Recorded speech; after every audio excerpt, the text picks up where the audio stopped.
Mesdames et messieurs, bonsoir. 22h30 Djibouti, le journal. Voici les titres. Le train express à l'ordre du jour de la commission ministérielle mixte qui s'est ouvert hier à Addis Abeba. Vous entendrez le ministre du Transport et le chef de la diplomatie djiboutienne dans ce journal. Et action sociale de la première dame djiboutienne au profit des sinistrés des habitants de la cité Nassib. Que pensent aujourd'hui ces habitants de leur nouvelle vie? Eh bien, c'est le dossier de cette édition.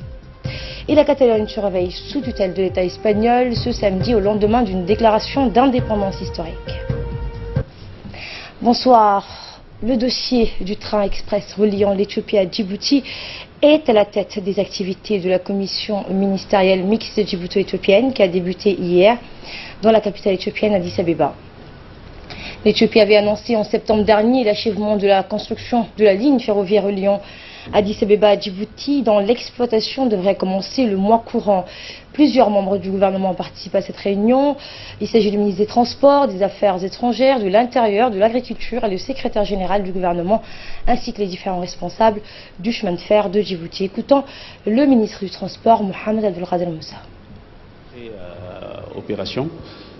Comme vous le savez, certains points restaient en suspens. Nous allons les valider aujourd'hui. L'alimentation de cette infrastructure en électricité et d'autres points tels que la gestion de ces contrôles sur cette infrastructure. Comme vous le savez, là, il y a le JV qui a été créé entre Djibouti et Éthiopie qui va contrôler n'est-ce pas, cette infrastructure, mais aussi la gestion de cette infrastructure. Donc il était très important qu'on tienne cette réunion pour que nous puissions discuter de tous ces points sur lesquels les deux pays se sont entendus. Il y a aussi un agrément qui sera signé pour le One Stop Border Command, comme il disait, le poste commun qui se trouve à Dawalé. Comment nos agents de contrôle de police ou de l'immigration, de la douane et des quarantaines, pour qu'ils puissent y aller travailler librement avec des armes, des fois, mais sous quelle loi sera applicable dans cette région, dans cette zone, bien sûr, qui sera extraterritoriale, qui se trouve n'est-ce pas, dans la zone éthiopienne. Nous allons discuter de tous ces points. Inch'Allah, nous allons le finir d'ici cet après-midi pour que l'opération commerciale de ce chemin de fer puisse commencer, Inch'Allah, après-demain.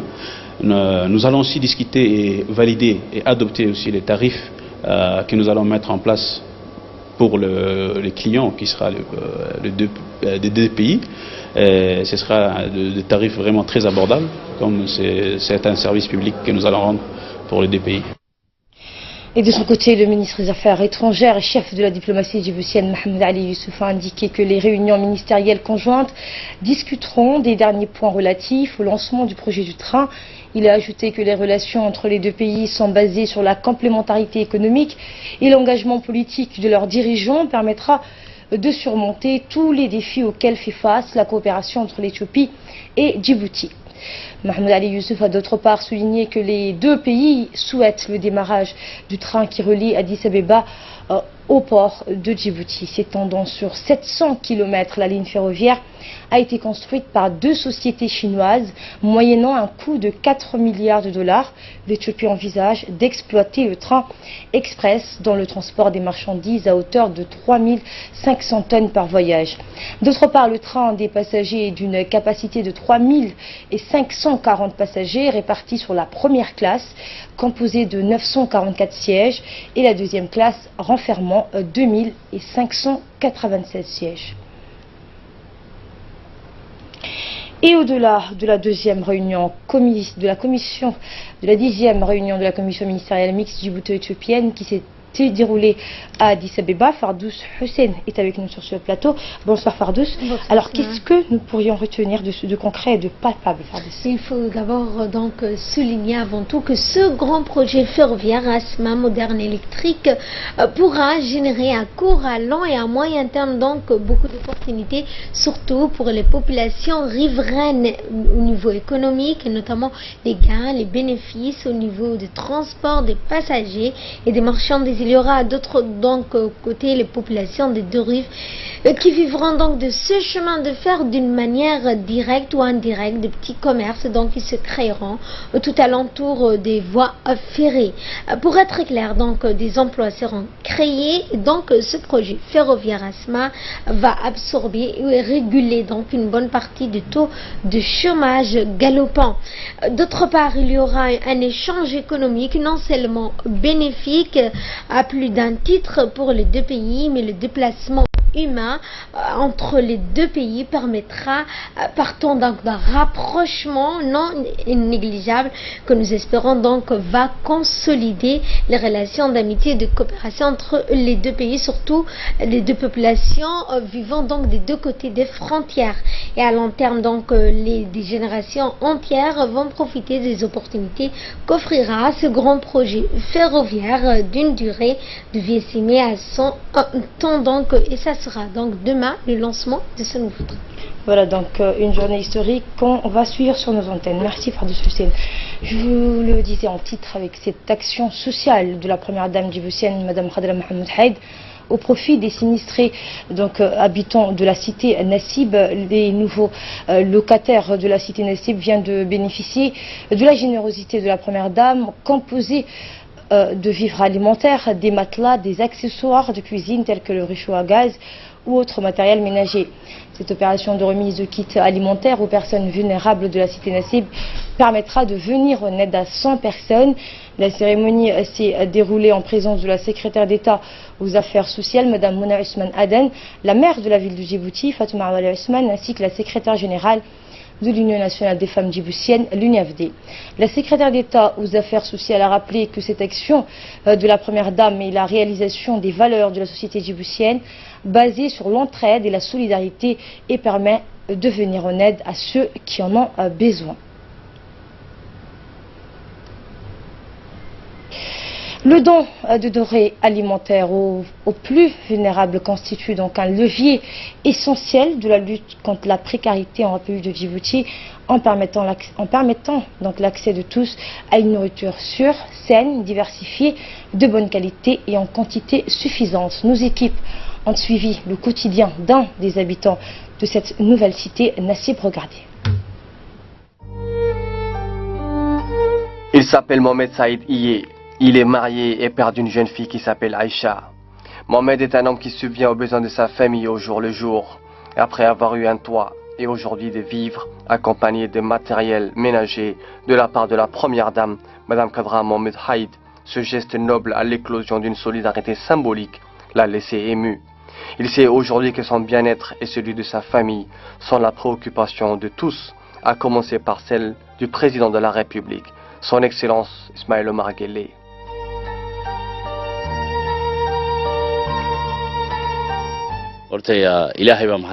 Louange à Allah le Tout-Puissant. Je tiens à remercier le président de la République, M. Ismaël Omar Guelleh, qui nous a octroyé ces maisons, et la première dame, Mme Khadra Mohamed Haïd, qui elle aussi nous a remis des vivres composés de nourriture, mais également de matériel comme un matelas, une lampe solaire et autres. Ma vie est aujourd'hui sur les rails. Aujourd'hui, j'ai la conscience tranquille.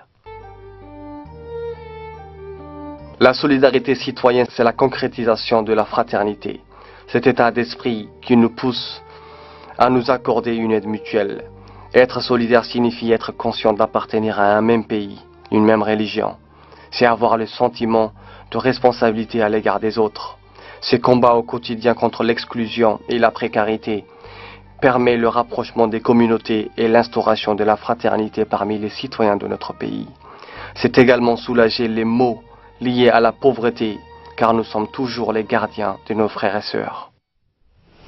Également dans l'actualité, le ministre de l'Éducation nationale et de la formation professionnelle, Moustapha Mohamed Mahmoud, a parrainé jeudi une cérémonie de remise officielle des œuvres littéraires destinées aux écoles de l'enseignement fondamental. L'événement qui s'est déroulé au CRIPEN en présence de l'ambassadeur de France, Christophe Guillou, et du directeur de l'Agence française de développement, l'AFP, Philippe Collignon, côté MENFOP, des inspecteurs de l'éducation nationale, des conseillers pédagogiques et de nombreux chefs d'établissement ont pris part à la cérémonie.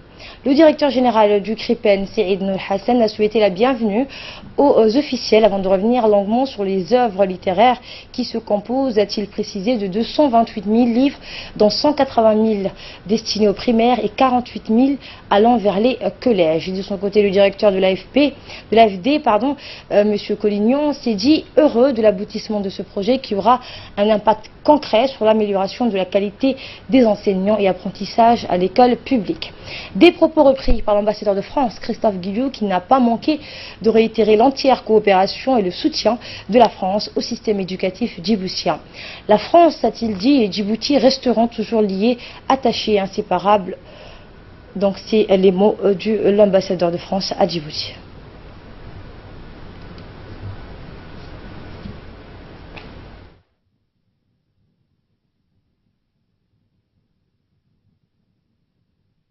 D'œuvres littéraires, vraiment c'était une action qu'on attendait depuis longtemps de la part du CRIPEN et surtout du ministère de l'Éducation nationale. Donc je pense que cette action va contribuer à l'amélioration de la qualité. Donc depuis ces dernières années, les enfants n'ont pas accès à la lecture. Donc les bibliothèques étaient presque vides. On avait des œuvres qui n'étaient pas des œuvres contextualisées. Donc, alhamdoulilah, maintenant, on a des œuvres de nos auteurs et cela contribuera à l'amélioration de la qualité. Donc, la lecture, c'est une discipline vraiment importante, je dirais, transdisciplinaire. Un enfant qui ne sait pas lire est un enfant handicapé. Donc, d'une part, ça va donner le goût à la lecture. L'enseignant doit sensibiliser et fera. Donc, en français, on a mis en place des séances de lecture suivies. Même en français, ce qui est préconisé, c'est de donner une note de lecture suivie aux élèves. Et pour sa part, le ministre de l'Éducation nationale et de la formation professionnelle, Moustapha Mohamed Mahmoud, a apporté plus de précisions sur cette acquisition. Monsieur Moustapha Mohamed Mahmoud a par la suite remercié l'AFD et la République française pour son soutien permanent et son partenariat précieux au système éducatif djiboutien. On écoute un extrait de son intervention. Cette cérémonie également me donne, Monsieur l'ambassadeur, l'opportunité de remercier à travers vous la République française pour son appui constant en faveur bien sûr de l'éducation nationale et de la formation professionnelle dans notre pays et notamment à travers l'AFD avec laquelle nous entretenons d'excellentes relations de partenariat. Un partenariat que je souhaite bien sûr voir se perpétuer et bien sûr se renforcer davantage. Cette importante acquisition composée d'au moins de 179 000 livres et à peu près 17 titres destinés aux écoles de base, mais également de 227 000 livres de 13 titres adressés aux bibliothèques de l'enseignement moyen permettra, j'en suis convaincu, au renforcement et à la promotion de la lecture dans nos écoles et bien sûr dans nos collèges. Le renforcement de la lecture et donc le développement du goût à la littérature chez nos enfants et adolescents fait partie de nos actions visant à l'amélioration de la qualité des enseignements apprentissages dans notre pays, car la réussite dans les apprentissages scolaires, maintenant que nous avons disponibilisé tous ces livres, il appartiendra bien sûr aux inspecteurs, aux conseillers pédagogiques ainsi qu'aux chefs d'établissement de prendre l'ensemble des dispositifs nécessaires afin qu'il soit fait bien sûr un usage optimal et que les enfants puissent en tirer le meilleur profit. Dans l'actualité également, le ministre du Travail poursuit sa tournée dans la ville d'Obok et s'était place à la remise des 20 embarcations de pêche pleinement équipées, et ce dans le cadre de l'achèvement de la première phase du projet d'appui à l'emploi des jeunes, financé par le gouvernement du Japon et exécuté par le programme des Nations Unies pour le développement, le PNUD. Accompagné d'une forte délégation, le ministre du Travail chargé de la réforme de l'administration, Hassan Idriss Samlié, a pris part à cette importante cérémonie, composée entre autres de monsieur l'ambassadeur du Japon et la coordinatrice du système des Nations Unies et représentante résidente du PNUD. Après la signature hier du protocole pour formaliser l'acte de transfert des embarcations et équipements, la délégation s'est rendue au sein de la Marine nationale, lieu de remise de matériel, et ainsi 20 embarcations et un kit complet de matériel de pêche ont été remis au groupement de coopératifs de pêche aubocoise. Ce projet de renforcement de capacité en pêche qui vise à promouvoir l'opportunité d'emploi des jeunes ainsi que l'insertion professionnelle des jeunes de la région de Bogue doit sortir de la précarité et offrir un espoir à plus de 70 familles de pêcheurs de cette région. Et rappelons le coût global de ce projet exécuté par le PNUD et coordonné par le ministère du Travail est de 89 millions de nos francs.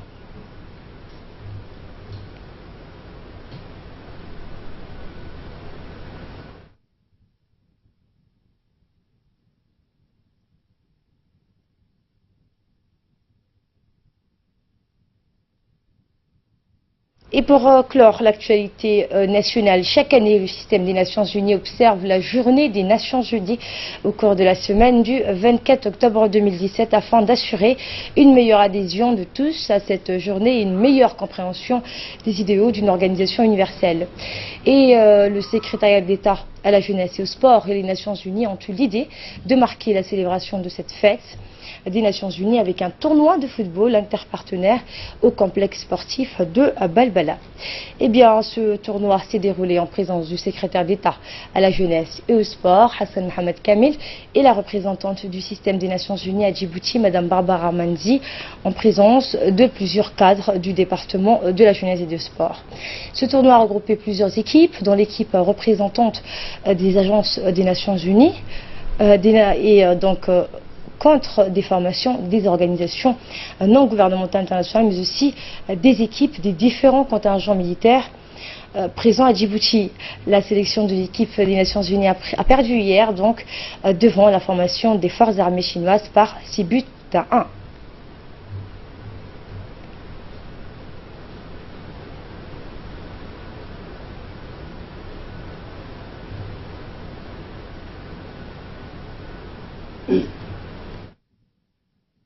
Ambassades et des forces militaires qui sont ici à Djibouti, qui vont jouer pendant quelques jours. Et on aura la finale ici au beau stade de Balbala le 31. On est vraiment ravis d'avoir la chance de voir ce jeu se dérouler. Et pour nous, c'est très important parce que ça représente l'esprit des Nations Unies, qui est tous les gens du monde. Et le représentant des Nations Unies et le colonel des troupes chinois à Djibouti ont réagi suite à cette rencontre. Je vous propose de les écouter.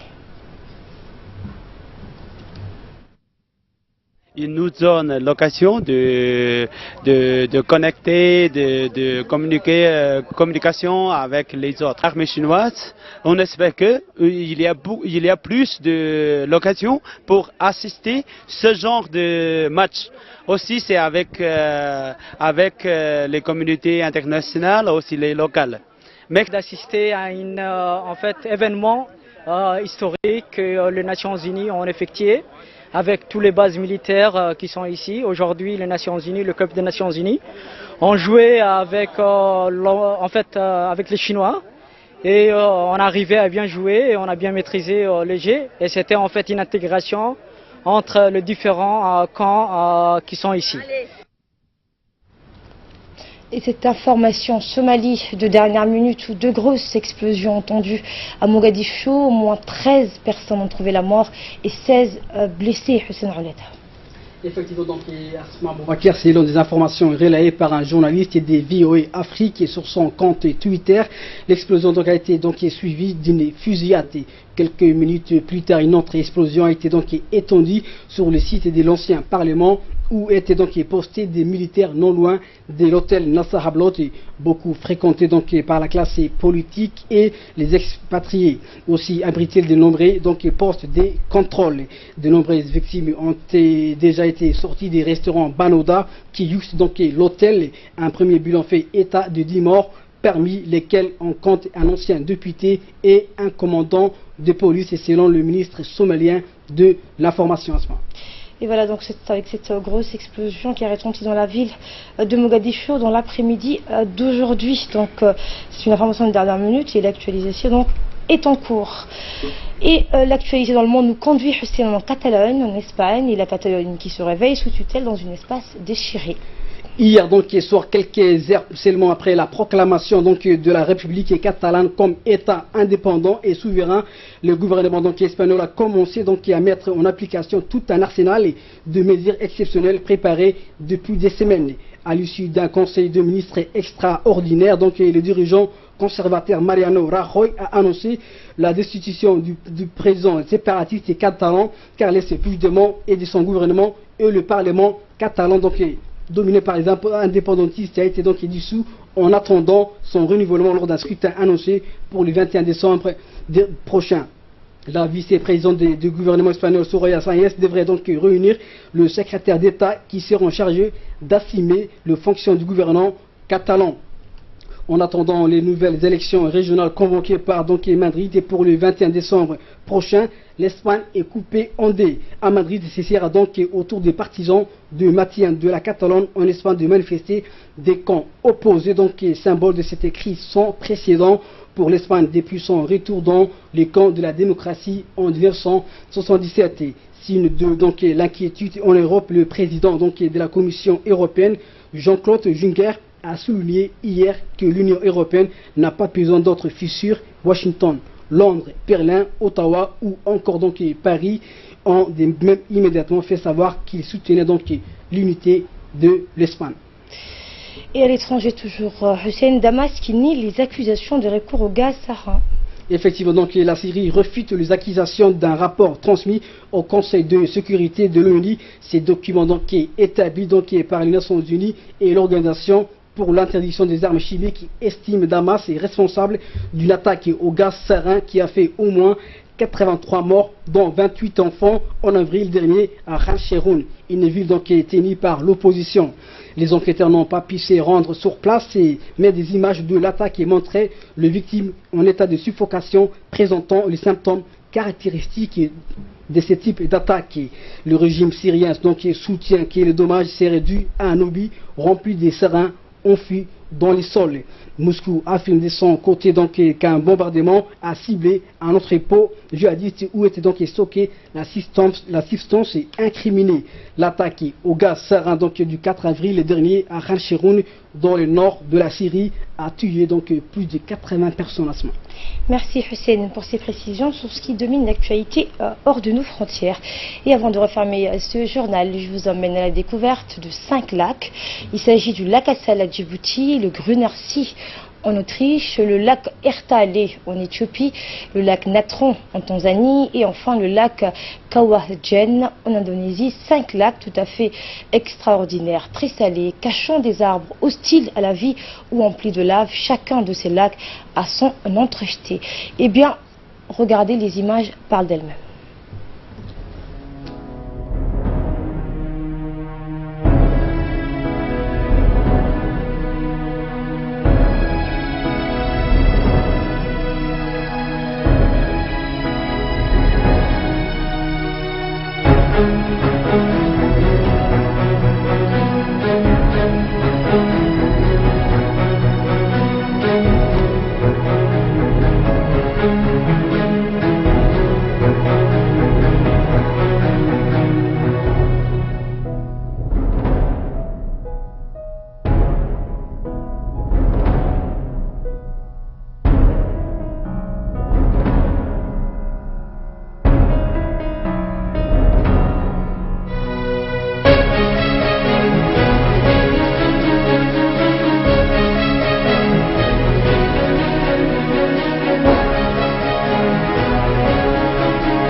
Et c'est sur ces images que prend fin ce journal. Merci à vous de l'avoir suivi.